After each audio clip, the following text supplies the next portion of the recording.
Fiquei realmente impressionado com a simulação do passo de corrida do Leclerc, porque em condições quentes com a pista a 45 graus, ele conseguiu fazer tempos impressionantes, mas, acima de tudo, conseguiu ser constante e gerenciar bem os pneus traseiros, que parecem ser o tema deste ano. Tendo tanta energia elétrica que você precisa descarregar no chão, em uma cidade de curvas, você também precisa saber gerenciar bem os pneus traseiros. Vamos ver a classificação no final do vídeo das melhores equipes desses testes e quem sai, portanto, vencedor dos testes no Bahrein, da segunda sessão de testes no Bahrein. Devemos também ver as novidades trazidas pela Mercedes neste último dia, ou seja, 2 flaps presentes na asa traseira. Vamos ver o KO técnico de Kimi Antonelli, ou seja, ele parou, teve um problema esta manhã, o piloto italiano, e precisamos falar, porém, em detalhes sobre o porquê a simulação do ritmo de corrida da Ferrari foi tão impressionante e vamos ver também a telemetria a respeito. Dito isso, vamos começar imediatamente no terceiro dia em Sakhir. À frente de todos está Charles Leclerc com a Ferrari SF26, mas a coisa mais importante não é o tempo em si, é a maneira como ele chegou. De fato, a Ferrari esta manhã não fez experimentos estranhos, não trouxe soluções aerodinâmicas extremas como fez nos dias anteriores. Vamos lembrar que ontem a asa traseira que se invertia, ao contrário, trouxe aquela leitura presente à frente do tubo de escape. Hoje, no entanto, trabalhou de maneira limpa e linear, quase como um final de semana de corrida, com a simulação completa do Grande Prêmio, completando 80 voltas sem problemas, em uma pista que atingiu 46 graus de asfalto e com o carro mantendo consistência. Leclerc fechou com 1:33.689, e não é um tempo construído para a pole. Não foi preparado um giro de qualificação com descarga de gasolina e mapeamentos agressivos. Surgiu no início de um stint em condições normais e isso muda completamente a leitura. A sensação é que há uma Ferrari muito mais dirigível em comparação ao ano passado. As reações são mais sinceras, o carro é menos nervoso na entrada e mais estável, tanto com os pneus C1, C2, C3. Não estamos falando apenas de pequenas performances, mas do equilíbrio geral do veículo. E isso é o que realmente importa em uma temporada longa. Atrás vem Kimi Antonelli com a Mercedes V17, que está a 227 milésimos de Charles Leclerc. E aqui o tempo conta relativamente. A Mercedes V17 mostrou uma novidade interessante, uma extensão do flap móvel do DRS perto do emblema, com uma área mais escavada que vamos analisar em detalhes mais tarde. Isso mostra que em Brackley estão trabalhando muito na eficiência em reta. O problema é que Antonelli teve que parar após a curva 8 devido a um problema com o ERS. Uma parada antecipada, 49 voltas no total. Portanto, menos em comparação com as 80 de Charles Leclerc. É um programa incompleto e não é a primeira vez que Kimi Antonelli enfrenta problemas nesses testes devido a questões técnicas da Mercedes. É sempre Antonelli quem paga as consequências. Vimos também na semana passada que, apesar disso, esta semana foi o primeiro problema que a Mercedes teve na pista, e foi com Kimi. Os técnicos da Mercedes não parecem preocupados, mas é claro que o carro é muito rápido e ainda um pouco frágil. Os clássicos problemas de juventude, embora não sejam tantos assim. No terceiro tempo, vimos Oscar Piastri com a McLaren, que fez uma simulação não muito constante. De fato, a McLaren parece sofrer um pouco em condições de asfalto quente, tende a escorregar bastante a traseira, mas conseguiu completar uma corrida inteira, começou com alguns bloqueios e algumas derrapagens e depois encontrou o equilíbrio. A McLaren parece menos espetacular em volta seca, em comparação com a Ferrari, vai menos rápido e não é tão consistente no ritmo, mas ainda assim consegue ser a terceira força neste momento. E a verdadeira surpresa da manhã é Esteban Ocon com a Colas, que fez o quarto tempo 8 décimos atrás de Leclerc, completando 80 voltas, portanto mais do que todos, e a Jar teve uma manhã um pouco fragmentada com muitas paradas nos boxes. O verdadeiro potencial da Red Bull RB22 neste momento está sendo mostrado mais por Verstappen do que por Ajar.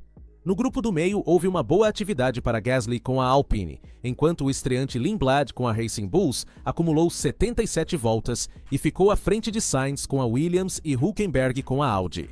Por outro lado, a situação é diferente para Pérez com a Cadillac, que completou quase uma corrida, mas com tempos muito distantes, indicando que ainda há muito trabalho a ser feito. De fato, neste momento parece que a Audi é superior à Cadillac, e devemos dar crédito à Audi, que tem uma Power Unit nova, é seu primeiro ano verdadeiro na Fórmula 1, mesmo que esteja assumindo a herança da Sauber, e está fazendo um ótimo trabalho tanto no lado da performance quanto no lado da confiabilidade. Resumindo, vimos uma Ferrari muito rápida, consistente, confiável, uma Mercedes que teve alguns problemas, mas ainda assim é muito rápida, a McLaren é sólida, embora pareça um passo atrás em relação a essas duas equipes, e uma grande Asne pela manhã e uma Aston Martin em plena crise. E depois veremos também o porquê. Sabe o que mais me impressionou neste último dia? A simulação do ritmo de corrida do Leclerc, porque em condições muito quentes ele conseguiu manter um stint muito constante com todos os três compostos, e foi interrompido. Sua simulação do ritmo de corrida foi interrompida apenas pela bandeira vermelha causada por Kimi Antonelli. Mas com condições quentes, a Ferrari conseguiu ser muito estável. Dá para ver que tem uma ótima gestão dos pneus, especialmente na traseira. A Ferrari não escorrega e transfere a energia para o chão de forma diferente em relação à Mercedes. Na verdade, ao observar também a telemetria, se olharmos para a volta rápida, que, no entanto, não foi feita em condições de qualificação, mas no início dos stints de corrida com pneus frescos, vemos a diferença entre Antonelli e Leclerc. Vemos que Leclerc consegue expressar toda a sua potência no chão nas várias acelerações, enquanto a Mercedes se recupera na parte central. A Ferrari vai bem no primeiro e no terceiro setor, enquanto a Mercedes é mais rápida no setor central. Se quisermos encontrar um ponto fraco da Ferrari neste momento, pode ser um pouco nas mudanças de direção, mas, além disso, a Ferrari é muito sólida, especialmente nas mãos de Leclerc. Com Hamilton, ele teve alguns problemas de dirigibilidade ontem, mas continua sendo muito forte. Sabemos que neste momento Leclerc está pilotando melhor na Ferrari em comparação a Hamilton, considerando também a temporada do ano passado, e atenção também às largadas, onde a Ferrari tem uma clara vantagem em relação a todos os outros motorizados Mercedes, que demoram mais para colocar o turbo em funcionamento e, portanto, ter uma boa largada e partir com as rotações corretas do motor. E por outro lado, os outros fabricantes de motores, penso na Ferrari em particular, têm uma vantagem nisso porque, tendo um turbo menor, conseguem acioná-lo antes nas rotações corretas do motor e assim ter mais potência na largada. Vimos isso nas largadas de ontem de Hamilton e também vimos com os testes de largada realizados hoje. Em suma, temos uma Ferrari que tem essa arma a mais desde o início. Estar na frente é uma vantagem porque quem está atrás tem mais ar sujo e, portanto, precisa gerenciar e tem mais dificuldade em gerenciar os pneus, pois recebe mais ar quente que chega ao pneu e assim acaba superaquecer mais os pneus, penso especialmente nos pneus traseiros. Em suma, neste momento, a Ferrari parece ter uma vantagem em vários pontos e não excluímos o fato de que a Ferrari também tem aquela asa traseira que consegue aumentar significativamente as velocidades de ponta e, portanto, você pode se permitir economizar mais energia na reta para usar depois na saída da curva. Por quê? Porque consegue alcançar altas velocidades de ponta com uma boa asa traseira que permite reduzir a resistência aerodinâmica e, assim, economiza energia elétrica para usar no restante da volta. No primeiro stint, ele esclareceu que fez 10 voltas com um desgaste de cerca de 8 décimos, normal considerando a gasolina alta e o calor intenso, nada de estranho, na verdade é o tipo de queda que se espera. No segundo stint com o pneu C2, aqui os tempos se estabilizaram em 1.38.5 13 voltas, algumas voltas um pouco mais lentas em 1.38.8, provavelmente ligado à gestão de energia e à recarga do motor híbrido. Mas o interessante é a linearidade, sem quedas repentinas. E então chega o terceiro stint com o pneu C3, interrompido quase imediatamente pela bandeira vermelha devido ao problema do Mercedes V17 de Antonelli. E aqui abrimos um pequeno parêntese porque a Mercedes continua a mostrar uma grande velocidade e dissemos que neste momento parece ser a equipe favorita na frente, pois de qualquer forma, eles têm esse motor com a relação de compressão que os favorece. Consegue ter mais potência, fala-se de 15, 20 cavalos a mais, que talvez neste momento ainda não estejam mostrando 100%, mas depois mostrarão nas primeiras corridas da temporada. Mas também é uma fragilidade porque, e isso pode se tornar um tema, porque Antonelli parou entre a curva 10 e 11 após a curva 9, e a câmera on-board deixa poucas dúvidas, há algo errado no motor híbrido. Desceu imediatamente, saiu do carro com o procedimento de segurança típico de problemas elétricos, e isso não é um detalhe. A Mercedes V17 parece fortíssima, mas a confiabilidade por enquanto ainda não é impecável para eles. Mesmo que estejamos falando, obviamente, do início de um novo ciclo técnico, então é normal ter problemas de confiabilidade. E atenção ao último stint de Leclerc com novamente o pneu C2, porque aqui começa o verdadeiro espetáculo. Charles Leclerc parte com 1.37.5 e após 22 voltas faz praticamente o mesmo tempo. No meio desce mais vezes abaixo de 1.37, com picos também em 1.36.4. E você entende o que isso significa? Que após mais de 20 voltas com aquele calor, com aquela pista, ainda faz tempos em 1.36 baixo. Isso não é apenas um bom ritmo de corrida, é uma excelente gestão de pneus, é um balanceamento correto e um carro que não estressa excessivamente o eixo traseiro, que será o que terá dificuldades este ano. Principalmente não houve aquele desgaste exagerado que muitos esperavam, dadas as condições. Obviamente é preciso manter a calma porque estamos apenas nos testes, ninguém sabe os níveis de combustível, mapeamentos, modos de motor dos outros, mas quando você vê uma simulação de corrida tão limpa, tão constante, em mais de um stint, algo você pode dizer, que a Ferrari SF26 nasceu bem. E isso é importante porque há um ano não podiam dizer o mesmo da SF25. Enquanto isso, a Mercedes perdeu tempo precioso com Antonelli, que encerrou a manhã mais cedo e depois vimos Russell à tarde. E quando você é considerado o favorito para 2026, cada problema pesa o dobro para a Mercedes, porque eles tentam minimizar a pressão. No entanto, é inevitável dizer que eles são os favoritos neste momento. Em contrapartida, a Ferrari parte um pouco como azarão, ou seja, como uma equipe que é um pouco mais subestimada, mas pode se sair muito bem este ano. E veremos por que a Ferrari se esforçou para minimizar as expectativas no início do ano, mas continua a girar a Ferrari. A Power Unit não apresenta problemas, vimos uma boa largada e as partidas são geridas muito bem. O procedimento de largada é excelente para a Ferrari e eles continuam a acumular dados e coletar análises nas várias voltas que fazem. Portanto, esta é uma boa prova da Ferrari nesses testes e dá um sinal de solidez que é muito importante no início da temporada. Neste momento, ao observar os passos de corrida, parece que a Ferrari está em clara vantagem sobre as outras quando as condições estão mais quentes do asfalto. Vimos um Leclerc gerenciar muito bem o eixo traseiro. Em contrapartida, se quisermos, a McLaren parece ser uma equipe alinhada com a Ferrari em termos de performance. De fato, meu ranking vê a Mercedes em primeiro lugar, seguida pela Ferrari e McLaren muito semelhantes, e a Red Bull como a quarta força. No entanto, entre Ferrari e McLaren, neste momento, talvez a Ferrari esteja demonstrando algo a mais, pois consegue gerenciar melhor as largadas, consegue lidar melhor com o asfalto mais quente e, portanto, escorrega menos com a traseira. Vimos muitos erros cometidos por Piastri esta manhã em sua simulação de passo de corrida, porque, de fato, é uma McLaren que tem dificuldade em gerenciar a traseira quando o asfalto está tão quente. Portanto, ele ainda precisa trabalhar na configuração e melhorar a dirigibilidade de sua McLaren MCL40. Ao contrário, a Ferrari parece ser melhor nesse aspecto. Atenção para o outro aspecto que favorece a Ferrari. De fato, em retas, vimos que a nova asa traseira aumenta a velocidade máxima em 8-10 km/h graças à redução da resistência aerodinâmica.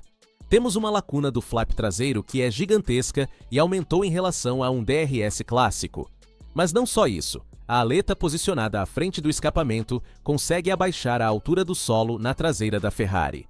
E isso reduz a resistência aerodinâmica porque faz passar menos ar na área do fundo, que sabemos que está plano este ano.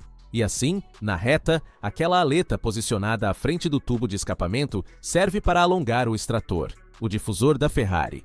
Bem, isso também permite, há um efeito indesejado, mas bom para a Ferrari, positivo. Permite também reduzir a resistência aerodinâmica na reta. E assim permite ter mais velocidade de ponta na reta, graças a essa aleta posicionada na frente do tubo de escape.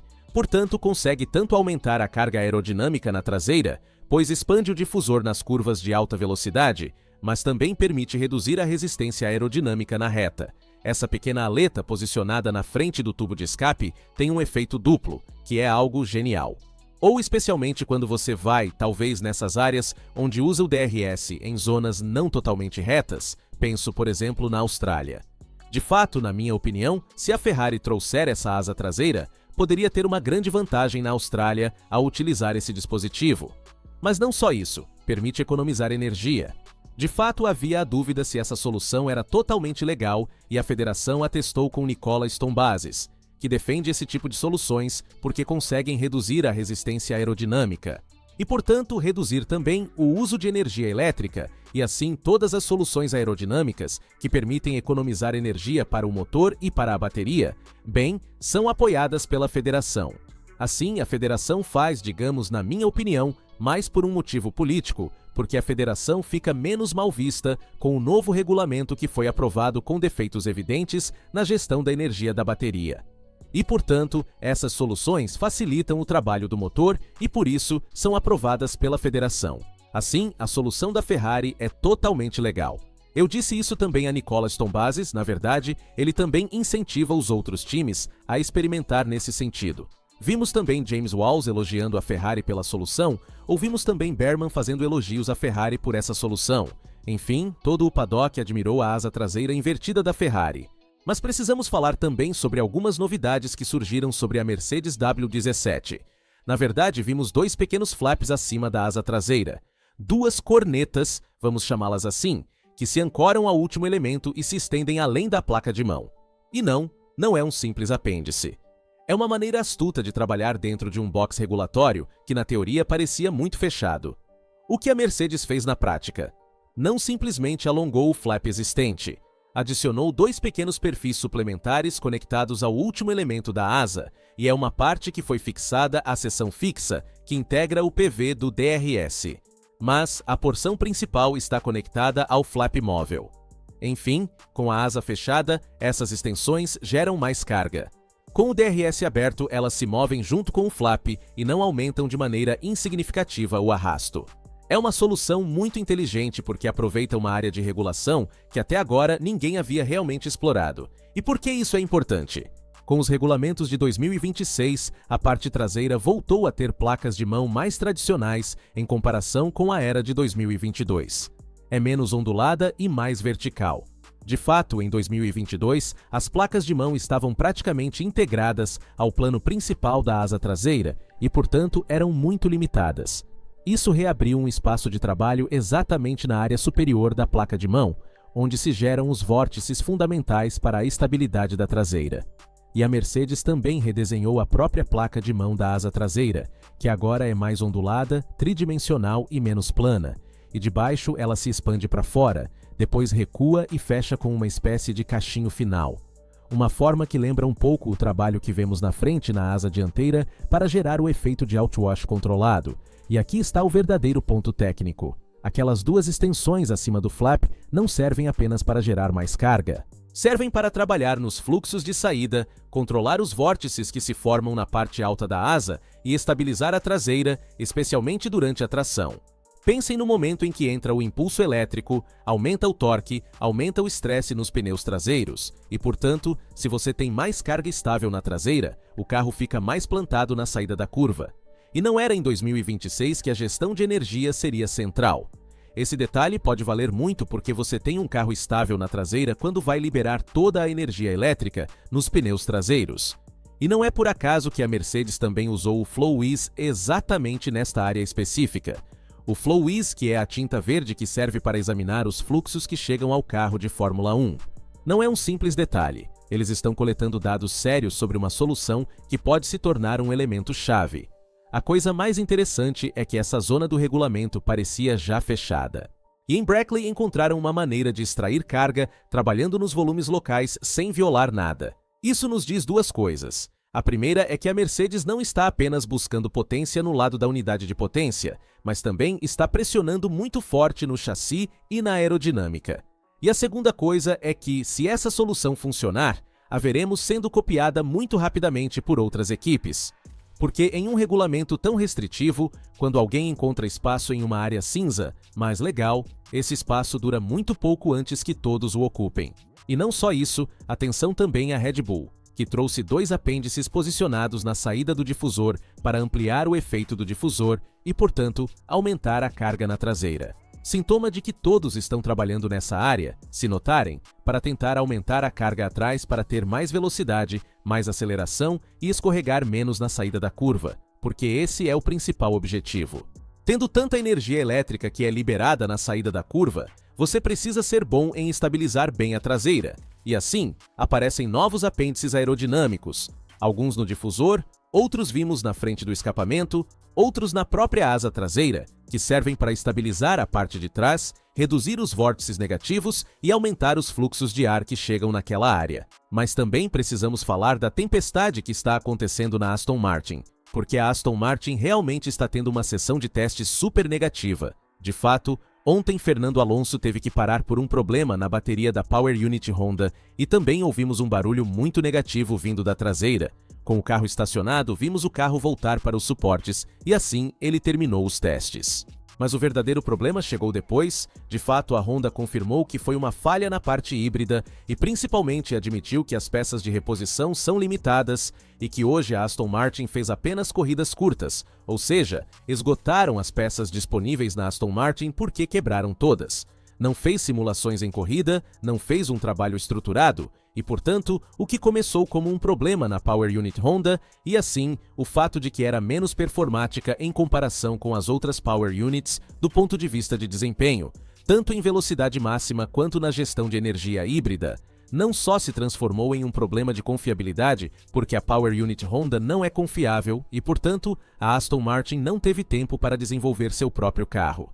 E assim também se torna um problema de aerodinâmica, porque você não consegue desenvolver melhor seu veículo e melhorá-lo ao longo dos testes. Entenda bem que isso é um desastre porque no último dia de testes antes de Melbourne vimos que o carro não conseguiu rodar quilômetros, não conseguiu coletar dados, não conseguiu entender como reagir quando o carro está com o tanque cheio, quando o carro está com os pneus usados, com diferentes mapeamentos. Lance Stroll, que já em Barcelona tinha rodado muito pouco, se encontra novamente limitado, é praticamente a segunda oportunidade perdida em poucas semanas e em um ano de revolução técnica como 2026, cada quilômetro pesa o dobro. Mas o maior problema era Fernando Alonso, que mais uma vez é uma oportunidade desperdiçada, nos lembramos quando a Honda estreou um ano depois, em 2015, na era híbrida, porque de fato tinham problemas no desenvolvimento da Power Unit Honda. Parecia que com o ciclo regulatório de 2022, a Honda era referência com a Red Bull, neste caso com um motor novo para desenvolver, voltaram aos níveis de 2015. Portanto, temos uma unidade de potência Honda não confiável, não performática, e isso é um problema sério para Fernando Alonso, pois ele não pode continuar correndo indefinidamente. O problema da bateria não é um detalhe, pois estamos na era híbrida evoluída. Se a parte elétrica não for sólida, toda a gestão de energia falha, e se a gestão de energia não for confiável, você não pode nem mesmo pressionar o lado aerodinâmico, porque não sabe quanto impulso terá na saída da curva. A diferença entre 2015 e 2026 é que hoje o nível está ainda mais alto, todos estão se esforçando ao máximo para chegar prontos a Melbourne e todas as equipes, de qualquer forma, acumularam muitos quilômetros. A Aston Martin é a equipe que agora é a menos confiável de todas, até menos confiável que a Audi, que é uma equipe nova com a unidade de potência nova no grid. Enfim, parecem ser a equipe em pior situação neste momento, considerando ambas as sessões de teste no Bahrein. A Mercedes, por causa de problemas acumulados, coleta dados, a Red Bull atualizou o difusor, a parte lateral, e a Aston Martin, que tinha a ambição de estar na frente com as equipes de topo, até mesmo para lutar por vitórias e campeonatos mundiais. É forçada a proteger o que tem e não consegue nem mesmo andar na pista porque não tem peças suficientes disponíveis. Quando você começa uma temporada com um projeto novo, uma nova Power Unit, e já precisa limitar os treinos para não ficar sem componentes, isso significa que o início corre o risco de ser muito difícil. E a verdadeira pergunta é se é apenas um problema de juventude fisiológica ou se conseguirão se recuperar ao longo da temporada, ou se é um problema que desestabiliza toda a temporada de 2026. Como em todo início de temporada, também foi reafirmado que aumentarão o final de semana com a Spring Race para chegar a cerca de 12 finais de semana, portanto, a metade em relação às corridas oficiais da Fórmula 1 no calendário, com finais de semana com a Spring Race. Porque esse é o motivo pelo qual os organizadores querem mais ações na pista a partir de sexta-feira, e portanto, se eles querem fazer mais finais de semana com a Spring Race, estão promovendo bastante esse formato. Diga-me o que você pensa também nos comentários. Diga-me sua opinião sobre todos os assuntos que abordamos no vídeo, desde a simulação de corrida de Leclerc, o problema que Kimi Antonelli teve na Mercedes, mas o desempenho da Mercedes em geral, a comparação Ferrari-Mercedes com a telemetria, diga-me sua opinião sobre as largadas, sobre a asa traseira da Ferrari, sobre as aletas montadas pela Mercedes na asa traseira e sobre as declarações tanto de Tom Bases quanto de Stefano Domenicali. Estou curioso e leio para responder a todos os seus comentários. Diga-me sua opinião sobre essas sessões de teste em Bahrein e quem você vê mais preparado para Melbourne e, portanto, a primeira corrida da temporada de 2026. Estou curioso para saber a sua opinião. Como sempre aqui da Lassa é Tudo, nos vemos em um próximo vídeo.